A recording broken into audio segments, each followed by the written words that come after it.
Good morning. Good morning. My name is Rick Noda. I'm here in beautiful Encinitas, California, where I am the founder of T3 Body and your host today for T3 Talk. Now, you will see here we actually have redesigned our logos, you guys. So brand new and improve our T3 Talks, our T3 Body, our T3 Endurance, our T3 Defense. You'll see all of those new logos coming out. Now, that new logo leads me to our excitements of what we're doing for this week. This week, I like to talk about, again, we're building on each podcast week by week. We talked about it takes a village to raise a family. Now, we're talking about the importance of travel, or why is it important to travel, either as an individual or with your family. Now, those of you guys know, I am going to Alaska, baby. Yeah, woo! Well, they're wooing because it's a week away from Coach, but no, that's just being funny. But no, I'm going to Alaska to really spend some really good time with Maureen and Janice. Now, I'm trying to find a Vision Quest picture here, you guys, with us, but it was kind of funny, the intimate time that we spent in the two cycling camps that we had. I wasn't like the picture guy. You guys know me. I do take selfies, running pretty much full out most of the time. Thanks, Instagram. All right. But our moments were special. So I'm going to go out to Alaska, out in Fairbanks. We put together a beautiful camp. They've set a little surprise for me and the wife, and it's a sled dog tour. So you know that mush with the dog, the dogs. And they had mentioned it. They mentioned the reason why is I send them a picture, and you'll see right here of my mascot Boots, my little Maltipoo that's 8 pounds. She is so cute. And Maureen said, "I know that you like fluffy dogs. So since you like fluffy dogs, let me and Janice send you on this trip." So thank you so much, you guys, the love and kindness, even before I get there. All right, as they're being like, "Oh my God, why did I buy him that trip? We're suffering up the mountain." They haven't learned yet. They haven't learned yet. Esteban knows, but no. So you guys, so the importance of travel, or why I feel it's important to travel. Okay, now understand again my background, you guys. When I was a little kid, my dad, who has ADHD, did a lot of things what I think was the telltale signs of someone that has ADD.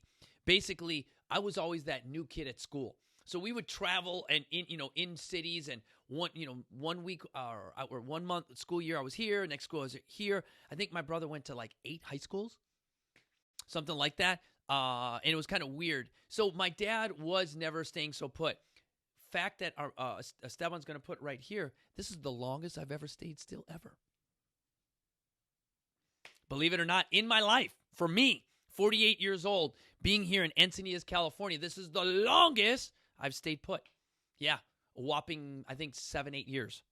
And in the apartments I've lived, that's the longest I've ever lived in one residence in my entire life, which is about going on 6 years now. Even when I owned homes, I lived for about 3 or 4 years, and I'd go from one house to the other. But so that's a big thing, because when I talk about travel, I come from a point where, you guys, I have been to a lot of places, all right?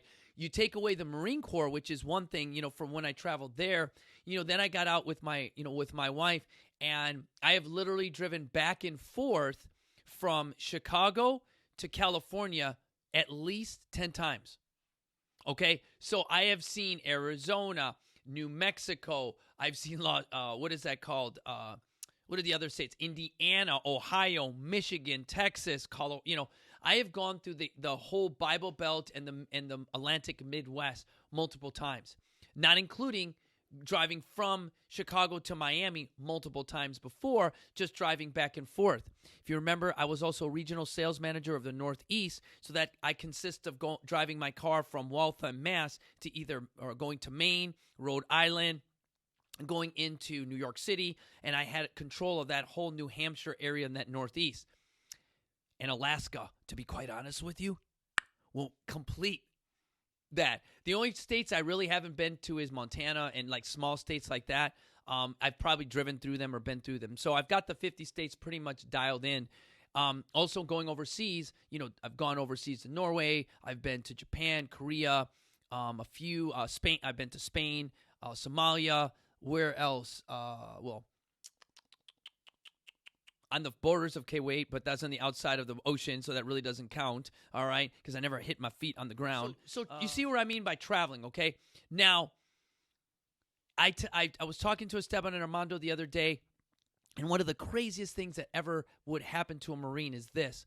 You would be, for example, overseas. If you're in the Army, you're in Germany. Let's say you're in the Air Force, you're in Japan. If you're in the Marine Corps, let's put you in Afghanistan.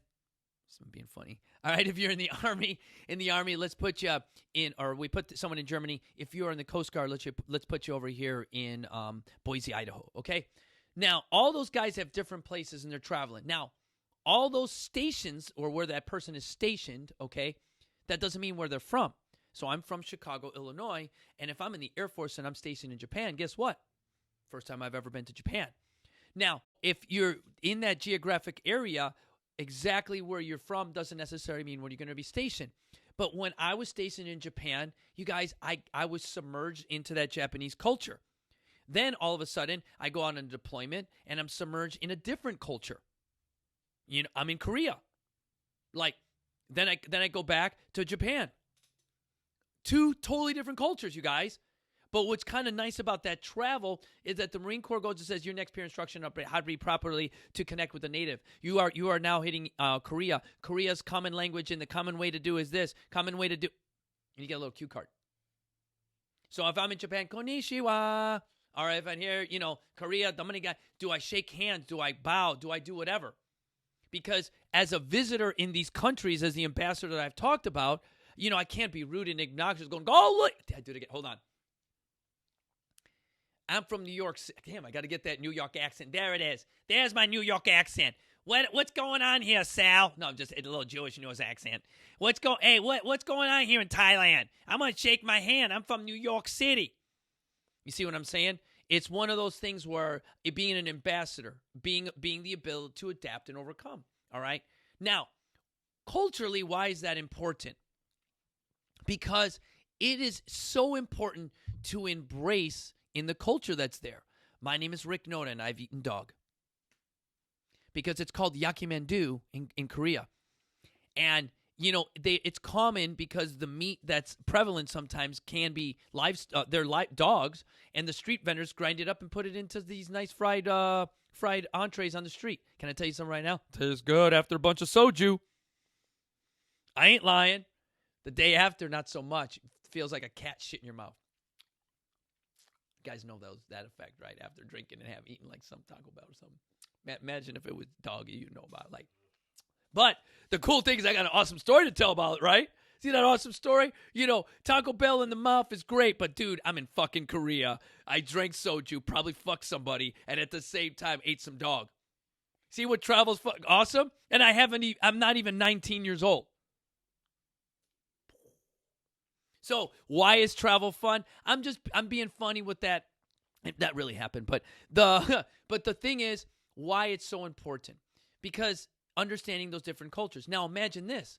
Imagine that Air Force guy who's in Japan, who's used to this huge courtesy, and what I mean by courtesy is where he could take his bicycle, be in downtown Tokyo, place his bicycle in that bike stand, and Esteban, you know what? That bike will still be there. That culture dictates the respect, and that American gives it. Now, can he do that when he comes back to the U.S.? No, you guys. Those countries do is there's a different mindset when you go there as a civilian or as you go there as a military personnel. You're going there as a military personnel. Sometimes the nations that you are there at one point needed our help. In Japan because of the bombs and things like that. But we still currently are there to do some type of mission, some type of job, some type of whatever, regardless if they like us or not.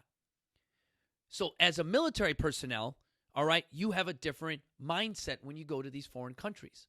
Now, as a civilian that travels there, you see the other aspect of it.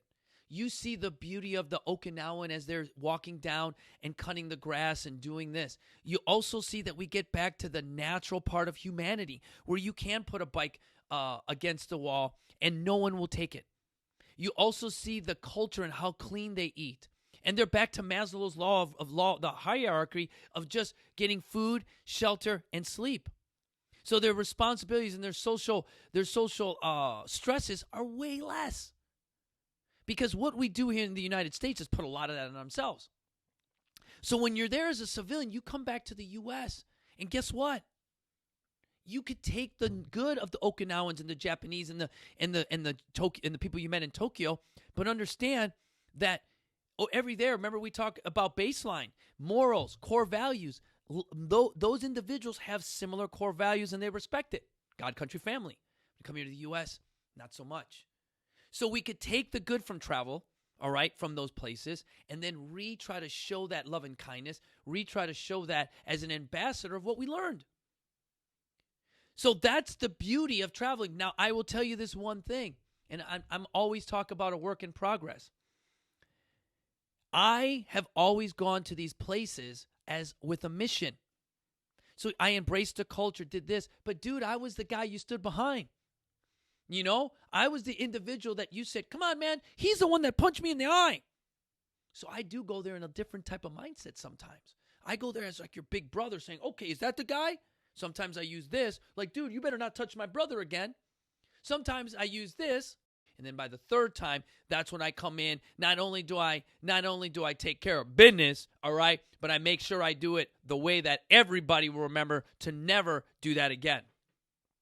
And that's the beauty about being a Marine ambassador, and that's the beauty about traveling in that aspect, because then when I walk around and I really understand when I come back to the U.S., I take the same traits.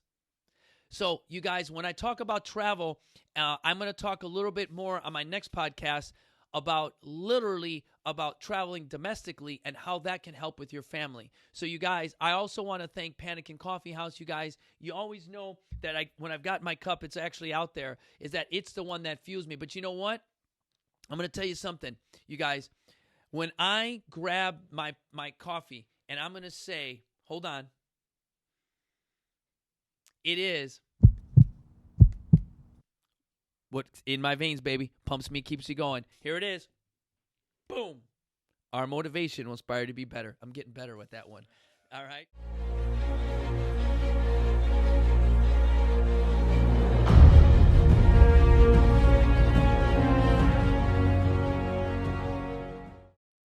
Thanks for checking out our videos. If you want to go ahead and subscribe, go ahead and hit that button right below. Or if you want to check out the latest video right here over my shoulder, go ahead and click that link. If you want to check us out on our social networks, we're at T3 Body Encinitas. That's T3 Body Encinitas.